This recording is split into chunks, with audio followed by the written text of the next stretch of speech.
दोस्तों, अमेरिका ने बहुत बड़ी भूल कर दी है ईरान पे आक्रमण करके। अब अमेरिका इस युद्ध से बाहर निकलना चाहता है, लेकिन ईरान उसको निकलने नहीं दे रहा है।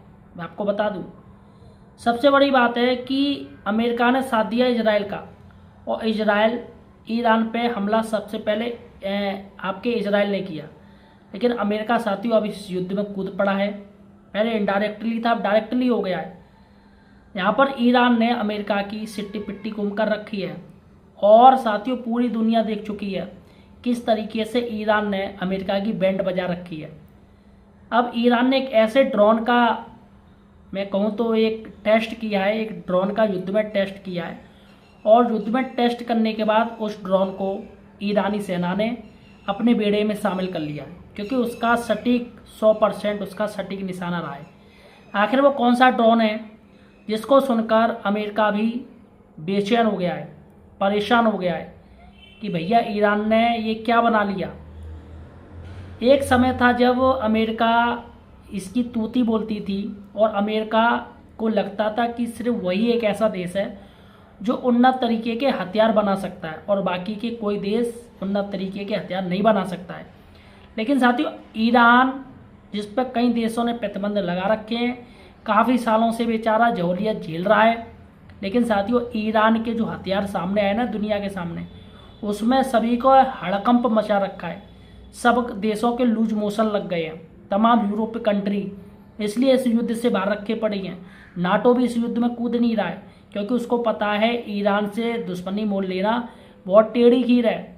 मैं आपको बता दूं, ईरान के साथियों कई प्रॉक्सी आर्मी है अन्य देशों में फैली पड़ी हैं। यूरोप में भी प्रॉक्सी आर्मी है, और शिया समुदाय ईरान को बहुत ज़्यादा मानता है। उनको पता है अगर हमने कुछ किया तो लोकल में जो शिया समुदाय रह रहे हैं ना, वो पता चला कब बम फोड़ने लगे। अब साथियों मैं आपको बता दूं कि ईरान की टेक्नोलॉजी के आगे अमेरिका भी पानी भरता नजर आ रहा है।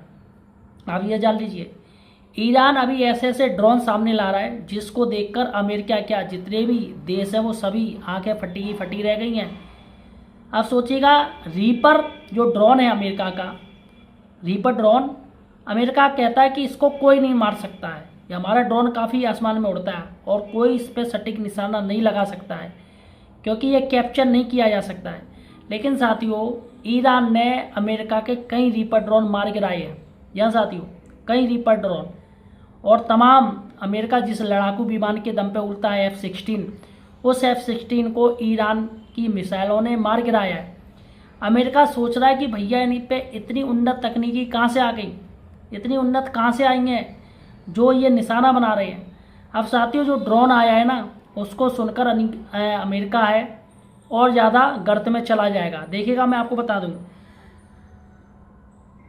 ये ईरान ने एक ड्रोन बनाया है जिसे सोसाइट ड्रोन नाम दिया गया है, और ये समुद्र में जाके रहता है। जी हाँ साथियों, समुद्र में पूरा पानी के अंदर ये अपना ऑपरेशन करता है, और इसका साथियों आप मानोगे नहीं, ये करीब 4 दिन तक यानी 96 घंटे तक ये पानी में रह सकता है। और इससे ये कार्य कैसे करता है मैं आपको बता दूं, ये पानी में पहले तो ये लेटा रहता है, चुप रहता है, बिल्कुल किसी से कोई मतलब नहीं, पानी में तैरता रहता है चुपचाप। और जैसे ही साथियों इस ड्रोन को इंस्ट्रक्शन मिलता है आर्मी हेड से, वैसे ही ये एक्टिव हो जाता है, और दुश्मन जहाँ पर जलपोत हैं या पनडुब्बियाँ हैं साथियों, उनको जाके ये निशाना लगा देता है फ़ौरन। क्योंकि पनडुब्बियाँ और ये तमाम सेंसर हैं, दुश्मन देश वो पकड़ नहीं पाते हैं, क्योंकि ऐसा डिजाइन किया गया। आप सोचिएगा, वो तो तैर रहा है, अब कोई ऐसे कोई पनडुब्बी या कुछ भी तो जाने कि भाई ये तो कोई पत्थर वत्थर है या कुछ और है, और जब कोई गति से स्पीड आती तब जाके सेंसर उसको पकड़ पाते हैं। तो ये साथियों इसकी सबसे बड़ी तकनीक है, ये पड़ा रहता है चुपचाप, कुछ पता नहीं चलता है, और जैसे साथियों इसको इंस्ट्रक्शन मिलते वैसे ही ये सबके चीथड़े उड़ा देता है। और इसने अमेरिका के कई युद्धपोत नष्ट कर डाले हैं। यह साथियों मीडिया रिपोर्ट्स जो कि अमेरिका के अनुसार चल रही हैं, लेकिन ईरान की मीडिया रिपोर्ट्स दावा कर रही है कि अमेरिका के कई युद्धपोत इस अजदार नामक जो ड्रोन इसने टेस्टिंग करी है, तो पहले युद्ध में ईरान ने अमेरिका के ऊपर ही टेस्टिंग इसकी कर दी है। सबसे बड़ी बात है, सोचिएगा, अमेरिका ने इसके ऊपर टेस्टिंग कर दी। लोग टेस्ट करते भैया, पहले देखते ट्रायल करते हैं, लेकिन इसका ड्रोन का सीधे अमेरिका के जो जहाज़ हैं, जो जंगी जहाज़ हैं, पानी वाले, उनके ऊपर साथियों टेस्टिंग कर दी, जिसमें ये 100% सफल रहा है। उसके बाद साथियों ऐसी नावें और बनाई हैं इन्होंने, और ये नाव है मोहिल नाव है ईरान की साथियों।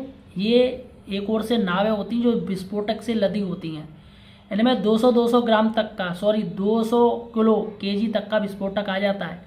और ये नावें पूरे जो आपका जो इसमें हॉर्मुज है, हॉर्मुज का जो मैटर चल रहा है, हॉर्मुज में ये नावें साथियों तैर रही हैं, तो इसलिए अमेरिका हॉर्मुज में अंदर नहीं आ पा रहा है इसी वजह से।